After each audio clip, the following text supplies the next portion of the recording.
अब कल्प वृक्ष जो हैं देवलोक में, क्या चीज, ये कल्प वृक्ष में जो पुष्प खिले हैं वो सब बड़े उदास हैं, उदास हैं।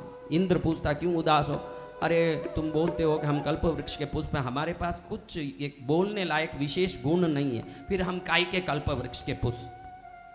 तो इंद्र ने कहा कि ऐसा है तो तुम जाके भगवती के केश कुंतल का शरण लो, फिर देखो तुम्हारे में विशेषता आती है। जब तक वो कल्प वृक्ष में थे पुष्प, उसमें ना कोई सुगंध था ना कोई ठोर ठिकाना। और उसके बाद ये रोते रोते भगवती के चरण में गए। भगवती ने पूछा क्यों आए? आप थोड़ा बाल में रख लोगे तो कुछ हमारे में परिवर्तन होगा, ऐसे इंद्र ने कहा, कृपा करो। तो देवी ने प्रसन्न होकर के उन समूहों को, उस पुष्प समूह को लेके अपने बाल में जड़ा। तो उस बाल से भूलोक, भुवरलोक, सुवरलोक, अतल सुतल पाताल वितल रसातल तलातल महीतल तक जाने वाला सुगंध, उसमें करोड़ में एक अंश इन पुष्प में आया। तो वो 1 करोड़ का 1 अंश जो सुगंध है उसको सूंघने वाले वहीं बेहोश हो जाएं, इतनी सुगंध उन पुष्पों में आने लगी। तो आदि शंकराचार्य सौंदर्य लहरी में कहते हैं, भगवती तेरे बाल के सुगंध से पुष्पों ने सुगंध लिया, बाकी पुष्पों में अपने आप में क्या सुगंध है? और मनुष्य लोक के सभी पुष्पों ने देखा कि देवलोक के पुष्प में तो सुगंध आ गया, लेकिन देवी हमको कहाँ लेगी? वो तो देवलोक का पुष्प था तो देवी के पास गया, हम क्या करें?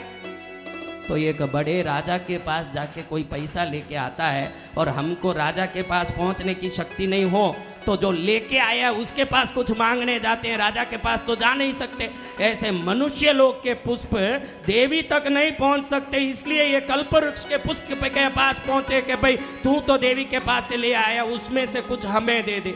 तो देवी के पास से जो दिव्य सुगंध लेके कल्पवृक्ष के पुष्प आए, उसमें से थोड़ा पुष्प का सुगंध मनुष्य लोक के पुष्पों में दिया। वही पुष्पों में आप गुलाब का सुगंध, मोगरे का सुगंध, चंपा का सुगंध सूंघ रहे हो, ऐसे देवी भागवत कहता है। वही सुगंध है जो आप सूंघ रहे हो, नहीं तो वही सुगंध नहीं है। समझ रहे हो बात? ये सुगंध भी कहीं से उधार लिया हुआ है, देवी से नहीं।